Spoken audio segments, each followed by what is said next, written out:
Here, welcome. Um, we're talking about PAM, profit acceleration method, today. If I'm a little slow, I'm, dealing with a little COVID here. I'm getting some better. I don't have the lightheadedness as bad as I did. I still have fatigue, but I'm managing. I'm all right. Taking medicine for it. All right. So, profit acceleration method. Here's what happens. This will make you a lot more money. Make you a lot more money. So, customers come in. You will notice that certain customers that will come in, they will buy a lot of stuff if you have a lot of stuff for them to buy. Like, that's lesson one out of this is like, be prolific. I mean, I don't know how else to say it or what else to say is you need to have, hey, good morning to you. You need to have stuff for them to buy when they come in, because if you don't, you can't see who's like a hyper buyer, who really has a urgent need and desire and want to buy now, and you see and who doesn't. Do you see what I'm saying? Like, if you don't have the products for them to buy, then you don't know. But let's say you have the products for them to buy. They come in and they buy multiple products, right? And maybe they buy multiple times. So then there's several things that you can do. Like, let me tell you what you should do. Let me tell you what I do that's not optimal. Let me tell you what's the lazy optimal way. Right? Okay. So what you should do is have a CRM, HubSpot, Pipedrive, or what Ryan Stewman recommends. He has a really great video on his YouTube channel, although it's very profane, but it's funny as heck, about using CRM, customer relationship management software, to track what he calls, number one, your fresh ups. These are brand new prospects or buyers you haven't contacted yet. Number two, your I forget what he calls the right now buyer people. These are the people that plan to buy in the next 7 days. If they've already bought, then they would be planning to buy more stuff in the next 7 days, right? Number three, you have the people that are going to buy, and those people you contact daily. Number three, you have the people going to buy in the next 30 days more stuff. Those people you contact once a week. And then you have the someday buyers that, are beyond 30 days. That's how he does his CRM. Now, I don't do that, but you should. You should, because then you can find out what they want. You can make recommendations and try to help and serve them. The challenge with this in internet marketing is, people aren't used to getting called. And so it's better if you have a way that they can call you, but then this becomes a big problem, because like, it's one thing to set off 30 minutes or an hour in the morning to contact your customers. It's quite another to try to be available for calls all day long when you're in the middle of God knows what. So this is why the whole thing is not optimum. Now, when you're at a certain volume of business, we used to have live chat. You got to have a lot of volume to support it, because hiring somebody to manage it who's intelligent and articulate is not cheap, right? But we had a full-time person manning it for about 10 years, and the live chat is great. All right. So that's what you should do. Now, what I currently do is I have these people come in, but I have an autoresponder that promotes additional products, but it's not an ascension thing, and it's really not ideal.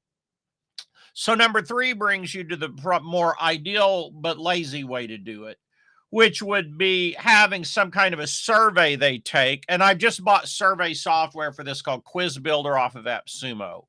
I'm a little concerned about, because my virus program identified one of the files as a virus. As malware virus. I don't think it is. I think it's just, they're on AppSumo. It's a new program. They have some file that's triggering the thing, and it's just a programming glitch. In any event, it's very robust and can do really cool stuff where you do a survey and then you funnel them to the guy that's made a lot of money off of this idea is Ryan Levesque with the ask method or some method. I forget the method. But anyway, with like Quiz Builder or other software, there's a lot of software that can do this. I think even Thrive Themes Suite has one. I tried it though, and it didn't do. Now I haven't tried it recently, but last time I tried it, it was a real problem to get it to do what I wanted, which is simply ask questions, then funnel to a product based on how they answer the questions. Like Quiz Builder can do a scoring system and so forth, and then funnel them to a different product. Now, helps because if they're a hyper buyer, they're in the buying mood. And listen, most customers are only in the buying mood for a week. You got like 1 week. They're buying now. They're buying. You got 1 week from the buy, and next week they're out of the buying mood. They're on to someone else. They're on to, some other dudette.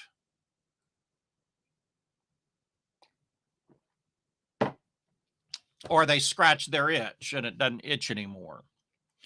So the ideal world, I think you do a survey and then you funnel them to an ascension product based on how they answer the questions. That's my thought. All right. I hope this is useful. You'll accelerate your profits if you do this, though, because they're in a buying mood now. If you take the people in a buying mood now and you make them ascension offers, you'll sell a lot more stuff. It's just freaking common sense. If you watch your buyers and you watch your buyer behavior, you'll see what I'm saying is true. It's absolutely, positively true. All right. Elsewhere, guy named Kevin David, who's, I guess, a pretty big marketer, big YouTuber, I believe, got fined by the FTC $2.5 million, but I think his gross was like 40, so it's actually probably a reasonable judgment against them, although I don't know if they got $2.5 million cash laying around, even if they did 40 million, part of that goes to taxes, part of it goes to employees, part of it goes to overhead. In any event, they got him for not having large enough disclaimers. Guys, your disclaimers tiny print. They need to be the same size as your other text. Income disclaimers. Number 2, because he didn't have a lot of success stories, which you're never going to have a lot of success stories, but you should do everything you can to document them, the ones you do got. And the reason for that is because you're talking about change of behavior, and most people can't change their behavior. It behooves you, and it's it's like note to self. You need to have something people can do and get some kind of a result so that you can show that at least you had people getting some kind of result with your program. I mean, I think that's huge for legal protection. You need to make an attempt to document successes of your customers, which is a double-edged sword. Number 1, they're like, well, in your testimonials, you can't include income claims that aren't indicative average results, which they'll never be indicative average results. Therefore, you can't have income claims in your testimonials. But in order to show the FTC that people made money, you need to get testimonials from people who made money. I'm like, okay, this makes no freaking sense. So I guess you got to get the ones where they made money, but you can't use that testimonial. You got to take out the money and edit it. All right. Anyway, whatever. Number 3, he didn't provide disclosures according to the FTC business opportunity rules. This is a newer requirement, I think. I've got to read up on this one. I'm not sure. I think maybe they've changed the law in requiring certain specific disclosures, which, I mean, your disclosure is basically that not very many people make money. I mean, if you're in the make money or whatever you sell, the 95% of your customers will never get a result because they'll never do anything. Like, that's why you need to have something as simple as brain dead simple as humanly possible for them to do. so they can get some kind of result. Like, it's all this. You see, behavior change is the hardest thing. And this is not about people like, oh, well, in business, people don't make 90% of the people don't make money. This is an idiotic statement. And, what the FTC doesn't do, they don't disclose themselves. What they don't disclose is that training does not cause behavior change in any industry 90% of the time. And I can prove it. I have books on training. Studies show 90% of the time people go to a 2-day training thing in industry, any industry, teachers or whoever. They learn crap and then they go back, and 90% of the time they don't change their behavior. So a behavior change issue, that's what the FTC themselves do not disclose. Oh, not only did he not have 90% of his, 95% of his people didn't make money, didn't change their behavior, but 95% of the people that buy any kind of training, attend in-person training for industry, do not change their behavior. That's a fact. You got to disclose this crap, though, and if you don't, you're not complying with the law. So you got to disclose that the average person doesn't do anything. They don't even read the product. They don't even play the videos. Let's just be honest here. All right. What else did they get him for? Oh, he deleted online reviews. I never heard that you could not delete negative online reviews. I've never seen a law about that. Never heard of it. First I've ever seen it. I mean, of course he deleted negative online reviews. Like, apparently you're not supposed to delete negative online reviews. He also had a thing in his contract that people agreed not to leave negative online reviews. They said that wasn't legal. I never heard that either. I've not seen that in any law anywhere, ever, to my knowledge. Maybe they made new laws. I don't know. The bottom line is, number one, these are the bottom lines. Number one, you can't have income claim in your testimonials. Number two, you can't make up testimonials. Number three, testimonials have to be indicative of average results, meaning you can't have income in them or other kinds of things that aren't typical of the average results of customers, because, again, the average customer will do nothing. There are new gamification software programs. I've not seen any that I really like, to be honest. The industry is still way the heck behind on gamification to get people to do anything. But if you can find one of these new programs that have gamification that will actually help incentivize people to do anything, it's huge for protecting yourself legally, right? You need to have disclaimers that aren't in fine print.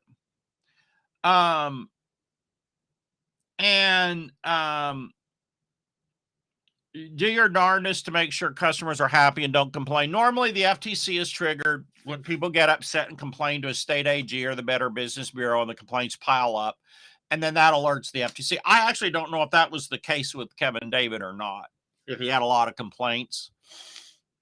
I honestly don't know. But these are things that you should know as this business in terms of protecting yourself. All right. Let me check comments over here. Give me a shout out if you're on. Let me hear from you. I apologize that, I still have fatigue. I have, the coughing is just my asthma is like not great right now. But I'm doing okay. I feel better today, a little better. At least I'm not light. I don't have the light. One of the symptoms of COVID is either dizziness or lightheadedness. So I'm feeling better on that today. Taking Paxlovid, which is like experimental drug only for people that have risk factors. I have some high blood pressure, because I ate like crap most of my life because I was from Oklahoma and thought that fried food was healthy. And hey, how you doing? Whoever that is live today. I see the comment there, but I don't know who it is. I can't see it on Facebook for some reason. All right. Yeah, anyway, I'm doing all right. So these are my thoughts today: is accelerate follow-up with customers who are in a buying mood. They only going to be in a buying mood 1 or 2 weeks, folks. They only going to be in a buying mood 1 or 2 weeks. Now, that doesn't mean they're not going to buy from you more longer term, but I'm saying when new customers come in, they discover you, they're excited, they have dopamine, and they're in the mood to buy. So you want to serve them. And see, and if you don't offer your best stuff to them, that's more premium stuff, you're really not serving them well, because your best stuff is in your premium stuff. I'm not saying your lower tickets aren't good, but like if you want my best stuff, it's in my premium stuff, like Masterclass Profits, Produce, Promote, right? My premium stuff, that has my most in-depth, most quality stuff. The stuff we do in Fast Track, it's like at another level. Keep an eye on it after you finish the pack. So, well, there ain't like not a lot of choice. There have been some rebound cases that come back on harder shortly at, yes, that packs. Yes, that is correct. And like there ain't a lot you can do about that, right? I mean, like what, ain't a lot you can do about it. I mean, we got it because my wife was involved in cultural dance for Philippines, have a big, gigantic Filipino meeting, annual event. She dances with this umbrella and ornate cultural dance. Everybody, tons of people are there. You have to sit at a table with people, next to people. I mean, there was a space, though, on the left side of me, nobody, but there was a guy sitting on the right side of me. I mean, I couldn't do anything about it, right? Yeah, wore a mask a lot of the time, but still, I probably picked it up there. I don't know, but my wife may have picked it up too. We don't know. All right. So anyway, that's my thoughts today. Some things to protect yourself legally, and then how to accelerate your profits, guys. This works. So let me just, and then I want to comment about Ryan Stewman. Ryan, had been in prison, like I think a couple times. So his language is, if you're, Christian and don't believe in profanity or other religion, or just don't believe in it for whatever reason, you probably don't want to listen to him. He's profane, but actually he's really funny sometimes. Like on this CRM video, he just starts going off on people who won't use a CRM, who say it's too hard or whatever, or doesn't apply to them. And it's hysterical. So you just go to his YouTube channel, Ryan Stewman, and you type in CRM. Some of his stuff is better than others. Some of it, now he's never gives a lot of content. It's like a really big idea couched in entertainment, right? He's very entertaining to listen to if you don't mind if you can get by the profanity. He's very entertaining. And he always has a gem of a really great idea, right? But it's never like, Ryan's not going to sit there and like teach you step by step. I mean, he probably does that as an expensive courses, but he ain't going to do that for free on YouTube.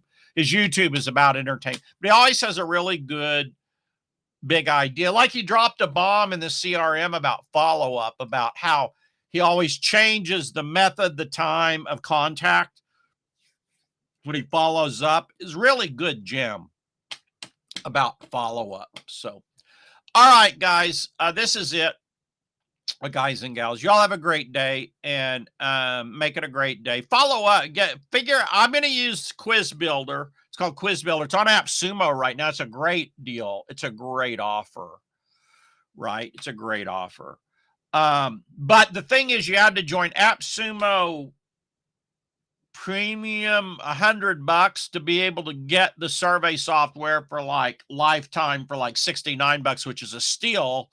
But you still had to join $100 a year, which, I may or may not cancel it for AppSumo Premium or whatever the heck it's called. So I had to spend, I think it was $139 total is what I had to spend. Maybe it's 160, but for that quality of software, I think it's a real steal, because the survey software that's really robust like this one is not cheap. It's called Smart Quiz Builder, I think. That stuff's not cheap. So, all right, guys, y'all